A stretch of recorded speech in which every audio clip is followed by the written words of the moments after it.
Hello everyone. Easy physics by N K channel पर आप सबका स्वागत है। 12th क्लास की फिजिक्स का चैप्टर नंबर 5 जिसका वीडियो नंबर 4 आज अपन पढ़ने वाले हैं। ये एक बहुत महत्वपूर्ण टॉपिक है, अपवहन वेग एवं विद्युत धारा में संबंध। अपवहन वेग क्या है अलग से अपन ने बिल्कुल तैयार कर लिया, विद्युत धारा क्या है इसको भी अपन ने बहुत अच्छे से समझ लिया। आज अपन इन दोनों को आपस में संबंधित करेंगे और एक संबंध या एक फॉर्मूला डिराइव करेंगे। तो आज का अपना जो महत्वपूर्ण टॉपिक है, बोर्ड परीक्षा की दृष्टि से प्रत्येक स्टेट बोर्ड एग्जाम में, एनसीईआरटी एग्जाम में ये प्रश्न बहुतायत रूप से पूछा जाता है। तो अपवहन वेग और विद्युत धारा दोनों में अपने को संबंध निकालना है। तो इसके लिए अपन कुछ लेकर के चलेंगे कि मान लीजिए कि आपके पास ये कोई चालक तार है। अब भैया जैसे ही चालक तार का नाम लिया जाता है आपके दिमाग में एक बात बिल्कुल अच्छे तरीके से आनी चाहिए कि इस चालक तार के अंदर बहुत सारे मुक्त इलेक्ट्रॉन हैं। जब तक इस चालक तार के ऊपर आप कोई विभवांतर या बैटरी अप्लाई नहीं करेंगे तब तक इसके जो मुक्त इलेक्ट्रॉन है वो अनियमित दिशाओं में गति करेंगे और उनका परिणामी वेग या फिर परिणामी विस्थापन है वो जीरो रहेगा और इस चालक तार में किसी प्रकार की कोई विद्युत धारा प्रवाहित नहीं होगी। लेकिन जैसे ही आप इस चालक तार के ऊपर कोई विभवांतर आरोपित करेंगे, आप इसके सिरों के ऊपर कोई बैटरी जोड़ देंगे, तो बैटरी जोड़ने से क्या होगा, इस चालक तार के अंदर एक विद्युत क्षेत्र उत्पन्न हो जाएगा और वो जो विद्युत क्षेत्र है उस विद्युत क्षेत्र की वजह से इस चालक तार के अंदर जितने भी मुक्त इलेक्ट्रॉन हैं सबके ऊपर एक बल लगेगा, परिणाम स्वरूप उनमें विस्थापन होगा और अपवहन वेग उत्पन्न हो जाएगा। ये फंडामेंटल अपने अपवहन वेग के टॉपिक में अच्छे से समझ लिया है, ठीक है। तो पहले अपन अपवहन वेग को दोबारा इसके बारे में लिख लेते हैं थोड़ा।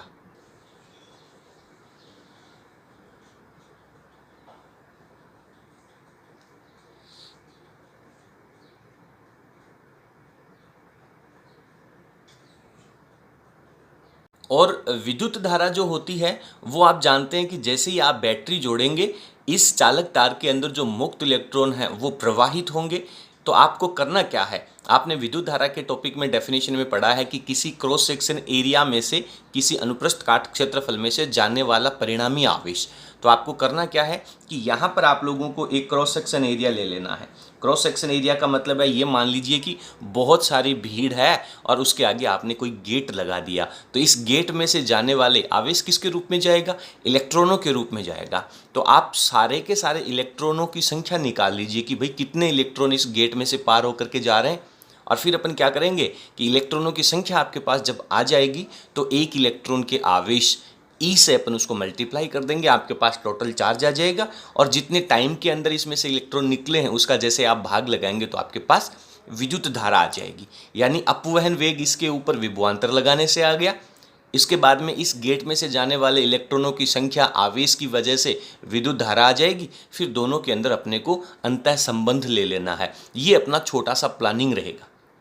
अब किसी भी डेरिवेशन को लिखने का एक महत्वपूर्ण तरीका होता है कि आप उसको प्रमेय के तरीके से लिखें। जैसे सबसे पहले क्या दिया गया है, क्या सिद्ध करना है, फिर उपपत्ति का जो पोर्शन, प्रूफ का जो पोर्शन आता है वो लिखना होता है। तो मुझे इसके अंदर लेके क्या चलना है कि ये मेरे पास चालक तार है, इसकी लंबाई मान लेता हूँ मैं स्मॉल एल, इसका जो अनुप्रस्थ काट क्षेत्रफल है वो अपन कैपिटल ए मान लेते हैं और साथ में अपन ये मानते हैं कि इसके अंदर बहुत सारे मुक्त इलेक्ट्रॉन हैं, लेकिन इसके एक आयतन में, एकांक आयतन में इलेक्ट्रॉनों की संख्या कितनी है, आवेश मतलब मुक्त इलेक्ट्रॉनों का घनत्व कितना है, एकांक आयतन के अंदर मुक्त इलेक्ट्रॉनों की संख्या कितनी है, जिसे अपन स्मॉल एन से प्रदर्शित करेंगे। तो ये दो तीन चीज़ें हैं वो आपको लेकर के चलनी है। तो सबसे पहले आप क्या लेके चल रहे हैं वो यहाँ पे पैराग्राफ के रूप में लिख लीजिए। तो यहाँ पर अपन ने लिखा है कि किसी एल लंबाई के चालक तार जिसमें मुक्त इलेक्ट्रॉनों का घनत्व n है, यानी एकांक आयतन में मुक्त इलेक्ट्रॉनों की संख्या n है, उसके ऊपर विभवांतर v लगाने से तार में उत्पन्न विद्युत क्षेत्र के कारण जो मुक्त इलेक्ट्रॉन हैं वो अपवहन वेग vd उत्पन्न करते हैं। जैसे आप विभवांतर आरोपित करेंगे, इसको अपन कैपिटल V लिख लेते हैं, विभवांतर आरोपित करने से प्लस से माइनस की तरफ इलेक्ट्रिक फील्ड ई उत्पन्न हो जाएगा। इसकी डायरेक्शन में लिख लेता हूँ। और इलेक्ट्रॉनों का जो वेग है वो विद्युत क्षेत्र की दिशा के विपरीत दिशा में होता है, जिसकी चर्चा अपन पिछले वीडियो में कर चुके हैं।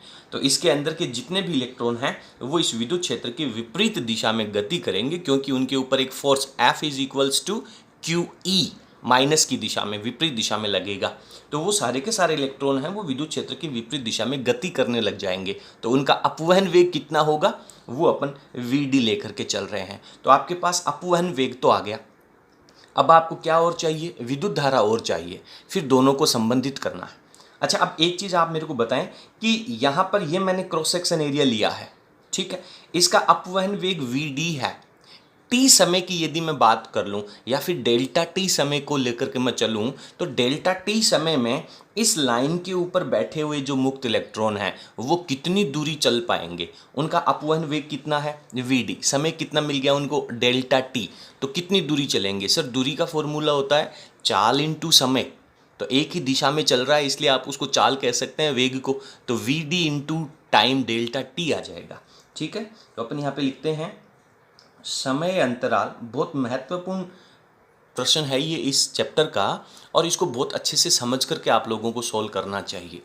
परीक्षा के अंदर मुख्य रूप से पूछा जाता है समय अंतराल डेल्टा टी में मुक्त इलेक्ट्रॉनों द्वारा चली गई दूरी कितनी हो जाएगी? तो डेल्टा टी आपने टाइम लिया है तो उस दूरी को आप डेल्टा एक्स कह दीजिए। तो ये हो जाएगा सर वेग इंटू समय। सिंपल सी बात है, इक्वेशन नंबर 1 डाल दीजिए इसको। तो ये जो आपके पास यहाँ पे दूरी मैं ले लेता हूँ, इसको मैं डेल्टा एक्स कह देता हूँ, ये दूरी, यानी टी समय बाद में इस लाइन के जो इलेक्ट्रॉन हैं वो आपके पास यहाँ आ जाएंगे। क्लियर है? अच्छा, इस लाइन के इलेक्ट्रॉन यहाँ आएंगे तो ये जो बीच वाला गैप है, क्या इसके अंदर कोई इलेक्ट्रॉन नहीं आएगा? इसके पीछे वाले इलेक्ट्रॉन भी तो इसके पीछे पीछे चलेंगे। मान लीजिए कि यहाँ पे बहुत सारे स्टूडेंट हैं, वो लाइन बना करके खड़े हुए हैं, और अगर उनको एक निश्चित वेग से, निश्चित चाल से आगे की तरफ चलने के लिए कहा जाए, तो ये आगे की लाइन वाले जो बच्चे हैं वो तो यहाँ पे पहुँच जाएंगे, यानी मुक्त इलेक्ट्रॉन यहाँ पहुँच जाएंगे, लेकिन उसके पीछे वाला जो है वो भी तो इस गैप के अंदर आ गया। यानी अपने को ये जो आयतन पार हुआ है डेल्टा टी समय में, ये जितना आयतन है, इस आयतन का प्रत्येक इलेक्ट्रॉन है वो इस क्रॉस सेक्शन एरिया को पार करके आया है। क्योंकि विद्युत धारा की परिभाषा में आप यही तो लेते हो कि एक निश्चित क्रॉस सेक्शन एरिया में से जाने वाला आवेश, ठीक है। तो इसके अंदर कितने इलेक्ट्रॉन आए हैं उसकी संख्या यदि मुझे मिल जाए और उसके बाद में मैं उसको एक इलेक्ट्रॉन के आवेश से गुणा कर दूं, तो इस क्रॉस सेक्शन एरिया को पार करके आने वाला टोटल चार्ज मुझे पता चल जाएगा, ठीक है। तो अपना अगला उद्देश्य क्या है कि इस आयतन के अंदर मुक्त इलेक्ट्रॉन कितने हैं। अच्छा भैया, आप लोगों ने एकांक आयतन के मुक्त इलेक्ट्रॉन लिख लिए ना, कितने हैं? n है। एकांक आयतन के यदि मुक्त इलेक्ट्रॉन आपको पता है तो इतने निश्चित आयतन में कितने मुक्त इलेक्ट्रॉन होंगे? सिंपल तरीका है, मैथमेटिक्स में आपने बहुत अच्छे तरीके से पढ़ा है कि एकांक आयतन के मुक्त इलेक्ट्रॉनों की संख्या को जितने आयतन में आपको इलेक्ट्रॉन चाहिए उससे मल्टीप्लाई कर दो। तो अब मेरा उद्देश्य है कि ये जो आयतन है ये कितना है, तो इसको मैं कैसे लिखूंगा? सर आयतन होता है अनुप्रस्थ काट क्षेत्रफल इंटू लंबाई। तो अनुप्रस्थ काट क्षेत्रफल आपने कितना लिया है इसका? कैपिटल ए, जिसको अपने यहाँ पे लिखा नहीं है, पहले उसको लिख लेते हैं कि अनुप्रस्थ काट क्षेत्रफल कितना है। तो यहाँ पे अपन ने ऐड कर दिया है किसी एल लंबाई एवं अनुप्रस्थ काट क्षेत्रफल ए के चालक तार, ठीक है। तो अब आपको कितना आयतन पार करना होगा? इसका क्रॉस सेक्शन एरिया आपके पास कैपिटल ए है और इसकी जो लंबाई उसको डेल्टा एक्स कह दीजिए और फिर उसकी दूरी कह दीजिए। यहाँ पे अपन लिखेंगे डेल्टा टी समय में पार किया गया आयतन, तो इसको मैं यहीं लिख लेता हूँ। आयतन क्या हो जाएगा?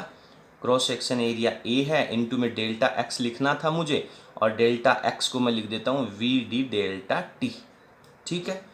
तो डेल्टा टी वापस वही लाइन चलने वाली है, समय में अनुप्रस्थ काट को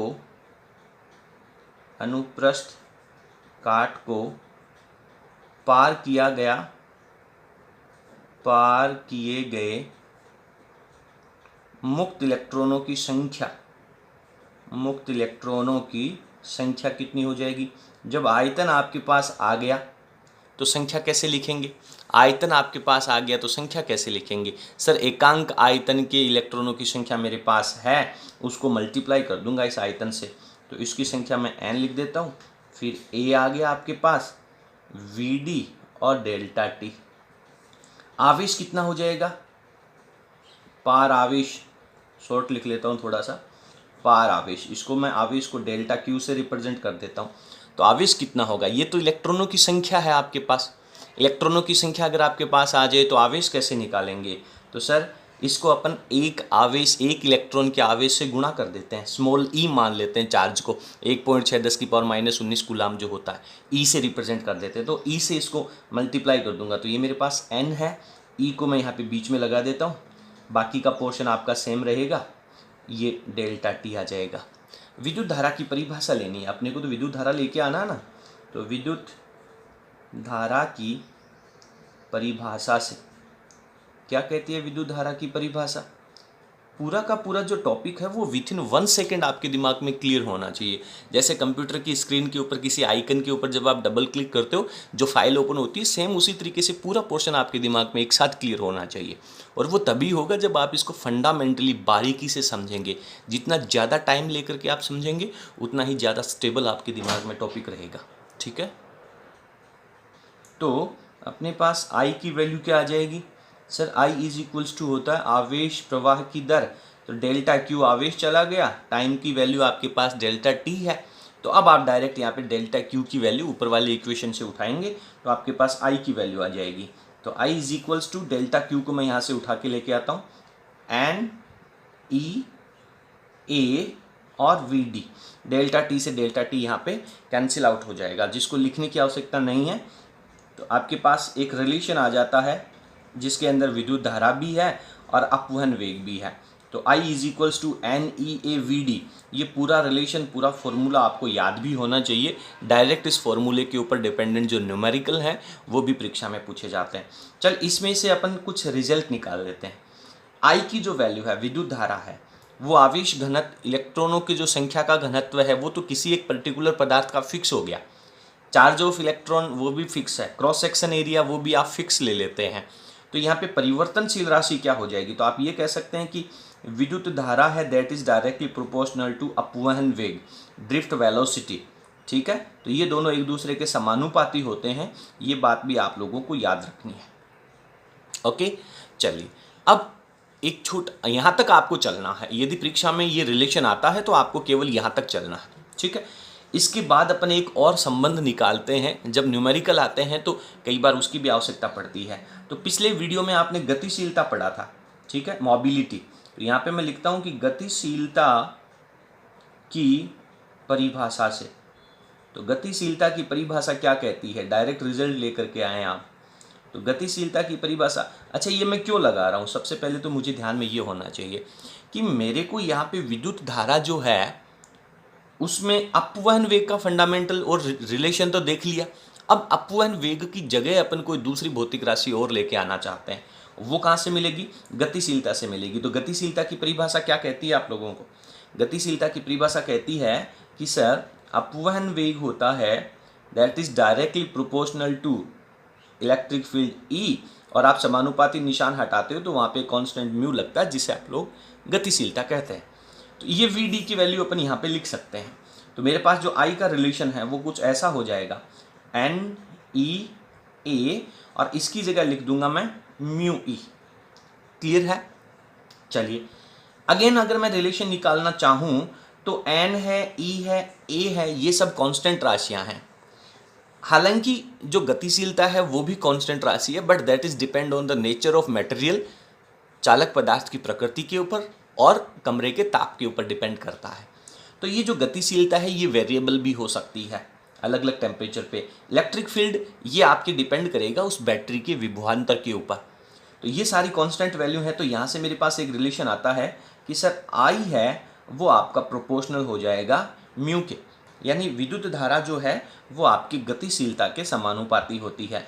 तो ये कुछ इंपॉर्टेंट टर्म्स हैं जिनके बारे में कंपटीशन एग्जाम के अंदर एप्लीकेशन जो प्रश्न पूछे जाते हैं कि गतिशीलता में और विद्युत धारा में क्या संबंध होता है, समानुपाती म्यू है, समानुपाती म्यू स्क्वायर है, 1/म्यू है, 1/म्यू स्क्वायर है।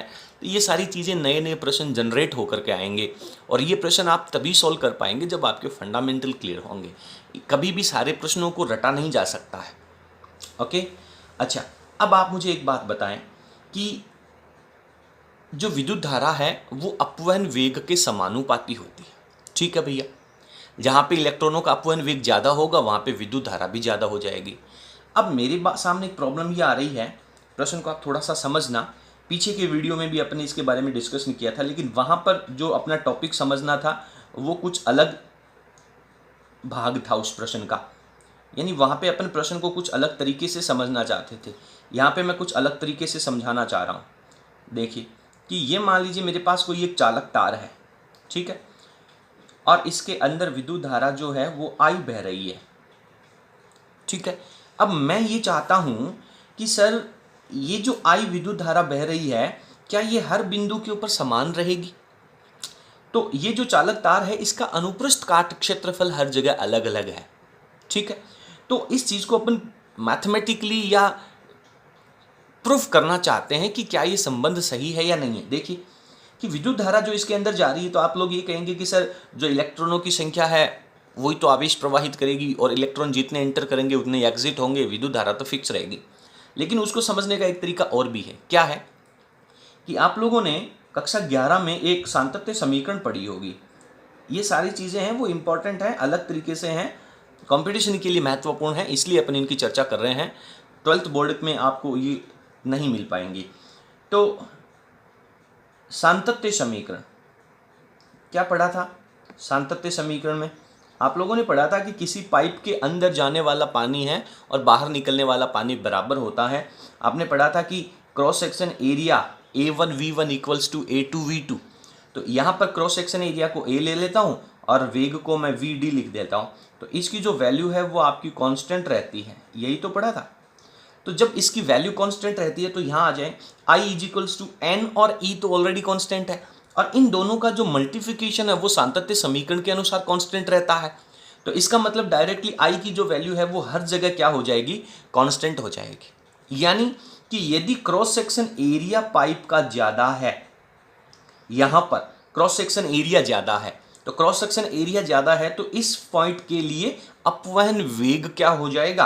कम हो जाएगा। अपवहन वेग की वैल्यू है वो कम हो जाएगी, लेकिन इन दोनों का जो मल्टीप्लिकेशन है वो कांस्टेंट रहेगा। ये बात यह प्रदर्शित करती है कि यहाँ पे जो विद्युत धारा है वो आपकी कांस्टेंट रहनी है। ये बात आपको समझनी है। यानी कि जहाँ पे चालक तार की मोटाई ज़्यादा है वहाँ पे अपवहन वेग कम हो जाएगा, और जहाँ पे चालक तार की मोटाई कम है वहाँ पर अपवहन वेग ज़्यादा हो जाएगा। दोनों का जो मल्टीप्लिकेशन है वो कांस्टेंट रहना है, यानी चालक तार के हर एक बिंदु पर विद्युत धारा की जो वैल्यू है वो फिक्स रहनी है। तो ये इसका एक सबसे अहम पोर्शन था। ठीक है, इसके बाद अपना एक और महत्वपूर्ण टॉपिक है जो इससे जुड़ा हुआ है, अपवहन वेग और विभवांतर में संबंध। अपवहन वेग VD है, विभवांतर है वो V है, इन दोनों में अपने को संबंध लेना है। तो सबसे पहले आपके पास जो चालक तार है उसका कॉन्फ़िगरेशन, आपको उसकी विशेषताएं लिखनी है कि उस चालक तार की लंबाई L है, उसका अनुप्रस्थ काट क्षेत्रफल A है, उसके ऊपर विभवांतर कैपिटल V लगाया जाता है, तो उस चालक तार के अंदर मुक्त इलेक्ट्रॉनों में अपवहन वेग VD उत्पन्न हो जाता है, जो अभी अपन ने पिछले टॉपिक में इसी वीडियो के स्टार्टिंग में समझा है। ठीक है, तो सबसे पहले अपन उस चालक तार की विशेषताएं लिख लेते हैं, डायग्राम यहाँ पे बनाना आवश्यक नहीं है। तो यहाँ पे अपन ने लिखा है कि किसी L लंबाई के चालक तार जिसका अनुप्रस्थ काट क्षेत्रफल कैपिटल A, मुक्त इलेक्ट्रॉनों का घनत्व N है, इस चालक तार के ऊपर जब विभवांतर V आरोपित किया जाता है, विभवांतर V आरोपित करने से मुक्त इलेक्ट्रॉन है उनमें अपवहन वेग VD उत्पन्न होता है। ठीक है, तो अपवहन वेग आप लोगों ने पहले समझ रखा है।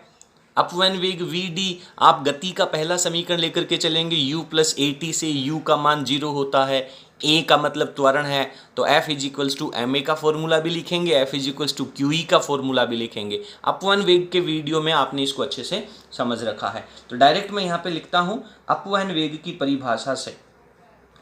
ठीक है, अपवहन वेग की परिभाषा से, क्योंकि बार बार उसी चीज़ों का जब अपन जिक्र करते हैं तो वीडियो की लेंथ थोड़ी लंबी हो जाती है।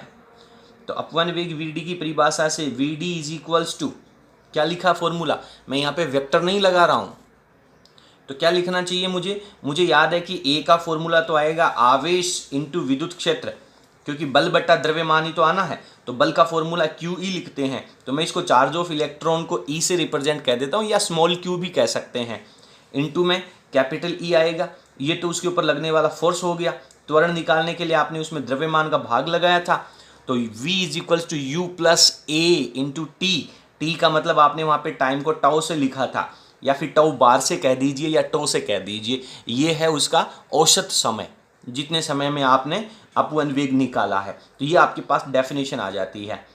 क्लियर है? यहाँ पे आप इस आवेश को क्यू भी लिख सकते हैं, वेक्टर लगाएंगे तो माइनस लिखना होगा, और टो की जगह आप टो बार भी लिख सकते हैं, ये औसत या माध्य विश्रांति काल है। ये समीकरण नंबर आपके पास 1 हो जाता है। ठीक है, चालक तार की लंबाई L आपने ले रखी है और विभवांतर V ले रखा है, तो आप VD अपवहन वेग के साथ में विभवांतर कैसे लेके आओगे? सर ये फॉर्मूला तो अपन ने पढ़ रखा है, अपना संबंध कह रहा है कि आपको विभवांतर के साथ उसको एडजस्ट करना है, तो विभवांतर कहाँ से आएगा? कौन सा ऐसा टर्म है जो विभवांतर को ला सकता है? चार्ज ऑफ इलेक्ट्रॉन नहीं, अब विश्रांति काल भी नहीं, द्रव्यमान भी नहीं, ये जो इलेक्ट्रिक फील्ड है ये विभवांतर लेकर के आ सकता है। कैसे आ सकता है? ये इस तरीके से आ सकता है कि आपके पास उसकी लंबाई दे रखी है और विभवांतर दे रखा है, तो आपके पास फॉर्मूला होता है E इज इक्वल्स टू विभवांतर अपॉन लंबाई। ठीक है, V इक्वल्स टू ईडी का फॉर्मूला पढ़ा ना आपने, विभवांतर इक्वल्स टू विद्युत क्षेत्र इंटू दूरी, तो वही संबंध अपने यहाँ पे लगाया, तो ये रिलेशन आप E की वैल्यू यहाँ पे रख दीजिए, तो आपके पास वैल्यू आ जाएगी VD equals to E capital V tau upon ml। ठीक है, तो ये आपके पास अपवहन वेग में और विभवांतर में संबंध आ जाता है। और अब आप देखेंगे तो बाकी सारी चीज़ें हैं वो कांस्टेंट हैं, तो यहाँ पे आपके पास जो अपवहन वेग है that is directly proportional to विभवांतर हो जाएगा। यानी आप ये कह सकते हैं कि किसी चालक तार के अंदर उत्पन्न होने वाला जो अपवहन वेग है वो विभवांतर के समानुपाती होता है। ये रिजल्ट आपके पास निकल करके आ रहा है। तो क्वेश्चन कुछ इस तरीके से पूछ लिए जाते हैं कि यदि विभवांतर को दुगुना कर दिया जाए तो अपवहन वेग के ऊपर क्या प्रभाव पड़ेगा। इन्हें एप्लीकेशन क्वेश्चन पूछे जाते हैं और वो तभी आपके क्लियर होंगे जब आपके ये फंडामेंटल क्लियर होंगे। तो इसको आप थोड़ा अच्छे तरीके से समझ लीजिए। अभी अपने सामने ये जो रिजल्ट आया है इसको मैं स्टेटमेंट के रूप में और लिख देता हूँ, थोड़ा और बेटर रहेगा। इसको शब्दों के रूप में अपन लिखेंगे किस तरीके से कि चालक में उत्पन्न अपवहन वेग आरोपित विभवांतर, लिख लेना चाहिए, स्टेटमेंट लिखनी चाहिए। एग्जाम में भी जब डेरिवेशन आता है, रिटन एग्जाम होती है, तो उसमें आपको लिखना चाहिए आरोपित विभवांतर V के समानुपाती होता है, समानुपाती होता है। ठीक है, एक यहाँ पर और महत्वपूर्ण संबंध सामने आता है, उसके बारे में अपन जिक्र करते हैं। देखिए कि आपने पढ़ा है कि अपवहन वेग और विद्युत क्षेत्र में संबंध होता है। यदि आप किसी चालक तार के अंदर का जो विद्युत क्षेत्र है उसको आप कांस्टेंट रखना चाहते हैं, फिक्स रखना चाहते हैं, E की वैल्यू को यदि आप फिक्स रखना चाहते हैं, तो E की वैल्यू फिक्स रखने का मतलब क्या हुआ कि यदि आप लंबाई बढ़ाएंगे तो आपको विभवांतर भी बढ़ाना पड़ेगा, और यदि आप चालक तार की लंबाई कम करेंगे तो विभवांतर आपको कम करना पड़ेगा, क्योंकि आपने अपवहन वेग के अंदर विद्युत धारा के संबंध के अंदर ये बात आप लेकर के चलें कि चालक तार के अंदर हर एक बिंदु पर विद्युत क्षेत्र क्या है, समान है। क्यों? क्योंकि विद्युत क्षेत्र समान होगा तभी तो उसके प्रत्येक इलेक्ट्रॉन के ऊपर लगने वाला बल F is equals to Q E equal होगा। यदि अलग अलग बिंदुओं पर विद्युत क्षेत्र अलग अलग हो जाएगा तो बल अलग अलग हो जाएगा और पूरे रिजल्ट हैं, परिणाम हैं, वो अपने बदल जाएंगे। तो यहाँ पे एक बात समझ में आती है कि अपवहन वेग है वो विभवांतर के तो संबंधित होता है, लेकिन लंबाई जो देख रहे हैं आप यहाँ पे, तो यदि आप इस फॉर्मूले को देखेंगे तो आपकी नज़र ये कहेगी कि सर अपवन वेग है वो लंबाई के व्युत्क्रमानुपाती होता है, लेकिन यदि आप लंबाई बढ़ाएंगे तो आपको विभवांतर बढ़ाना पड़ेगा। तो इस तरीके से अपन कह सकते हैं कि अपवन वेग है वो लंबाई पर डिपेंड नहीं करता है। This is very important note, बहुत महत्वपूर्ण बिंदु है ये। अपवहन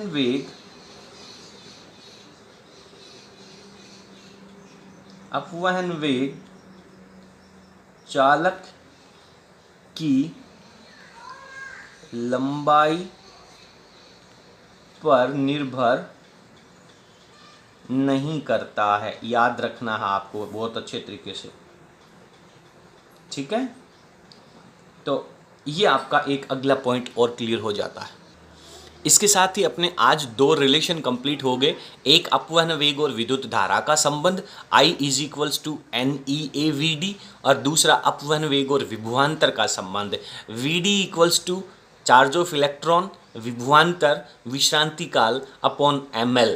तो ये संबंध आप लोगों को याद होना चाहिए। अब अपने बुक के अंदर कुछ एग्जाम्पल्स दे रखे हैं और इन टॉपिक्स के ऊपर डिपेंडेंट कुछ और महत्वपूर्ण उदाहरण हैं, उनकी अपन चर्चा करेंगे। वीडियो के एंड में आप लोगों के सामने एक क्वेश्चन रखा जाएगा, वो क्वेश्चन आप लोगों को सॉल्व करना और उसका जो आंसर है वो प्लीज़ आपको हमें कमेंट बॉक्स में ज़रूर लिखना है। तो अगला एग्जाम्पल देखिए, अपने राजस्थान बोर्ड की जो बुक है उसका पहला एग्जाम्पल अपन यहाँ पे सॉल्व करते हैं। पहला क्वेश्चन यहाँ पे अपन सॉल्व करते हैं। देखिए क्या कहता है पहला प्रश्न आप लोगों को। बहुत इंपॉर्टेंट और बहुत बेसिक से सवाल हैं, ये क्लियर होने बहुत ज़रूरी है। पहला एग्जाम्पल है वो आपको अपनी स्क्रीन के ऊपर दिख रहा होगा। प्रश्न कह रहा है कि एक पृष्ठ से गुजरने वाले आवेश Q का मान टाइम t के ऊपर डिपेंड करता है। किस तरीके से डिपेंड करता है, इसके लिए आप लोगों को एक इक्वेशन दे रखी है। Q = 4t³ + 5t + 6, और इसका जो मात्रक है वो आपका कूलाम ले रखा है, ठीक है। सवाल कह रहा है कि t = 1 सेकेंड के ऊपर आपको इस परिपथ में, इस तार में बहने वाली जो धारा है, तात्क्षणिक धारा है, उसकी वैल्यू आपको फाइंड आउट करनी है, ठीक है। तो बहुत ईजी सा पोर्शन है। आवेश जो है वो टाइम के ऊपर डिपेंड कर रहा है और अपन धारा की परिभाषा कहती है कि आवेश प्रवाह की दर।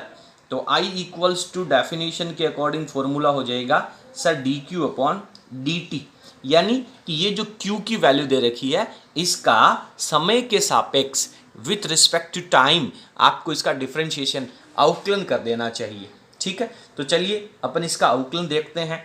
तो यहाँ पे मैं लिखता हूँ कि d/dt, Q की वैल्यू लिख लेता हूँ 4t³ + 5t + 6।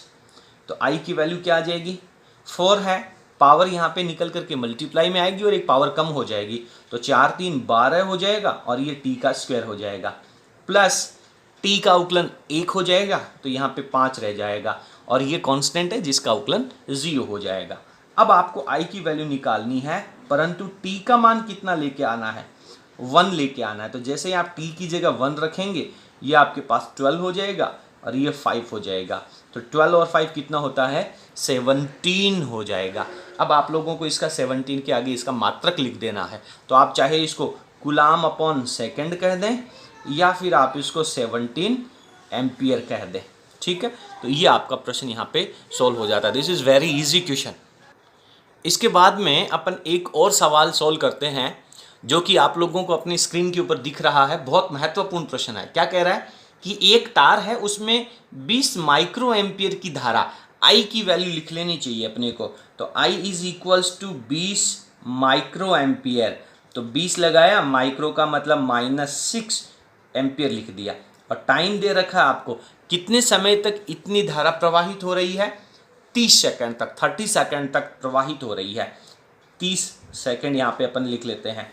इसका पहला पार्ट क्या कह रहा है प्रश्न का, आपसे कह रहा है कि उस तार में से स्थानांतरित आवेश कितना है और इलेक्ट्रॉनों की संख्या कितनी है। तो पहले प्रश्न के अकॉर्डिंग तो आपको आवेश की वैल्यू फाइंड आउट करनी है और दूसरे प्रश्न के अकॉर्डिंग आपको नंबर ऑफ इलेक्ट्रॉनों की संख्या फाइंड आउट करनी है, ठीक है। आवेश की वैल्यू कैसे निकालेंगे, विद्युत धारा दे रखी है, समय दे रखा है, आवेश दे रखा है। तो अपन पहला पार्ट सॉल्व करते हैं विद्युत धारा की परिभाषा से। क्या कहती है? I is equals to Q upon time. तो यहाँ से मुझे तो फाइंड आउट करना है Q, तो वैल्यू क्या हो जाएगी? विद्युत धारा इंटू टाइम। सिंपल, I की वैल्यू आपको दे रखी है 20 10 की पावर -6 और यहाँ पे 30।